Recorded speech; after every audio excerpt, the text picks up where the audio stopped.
ए पृथ्वीटा पूरा गोल एठी केही कहार नुहे जेतेबेले आपणक पाखरे टंका थिबो ना सेतेबेले समस्ते आपणको पचारिबे जेतेबेले अभाव रे थिबे ना सेतेबेले केही पचारिबेनी केवल जणे ही पचारिबे से होउछंती आम जगतर कर्ता आम भगवान। आज तांको पई गोटे रेसिपीटी करछि चलंतु ना देखिबा रेसिपीटी। आगरु तो कदली भंडारे केते बहुत प्रकार रोसई करिछि किंतु एईटा पूरा संपूर्ण नियारा रेसिपीटी।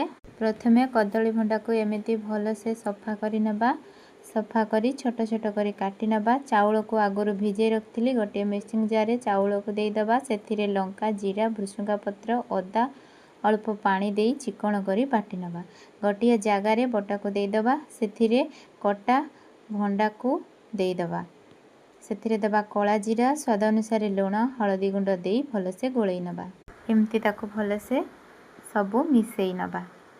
कढ़ई रे तेल दबा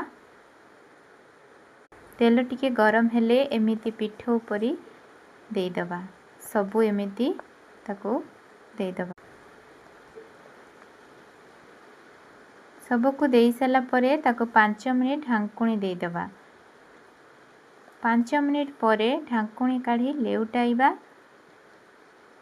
पुणी ताको लेउटाई पुणी ताको 5 मिनिट ढांकुणी देई दबा। तार भीतर पट भी सिझी जीवो। प्रस्तुत हो गला हमर कदली भंडार पिठौ। जगन्नाथ पई अन्न थाली रेडी हो गला हमर। आपण माने खाली मो वीडियो देखुछंती किंतु सब्सक्राइब जमारू करू नाहंती।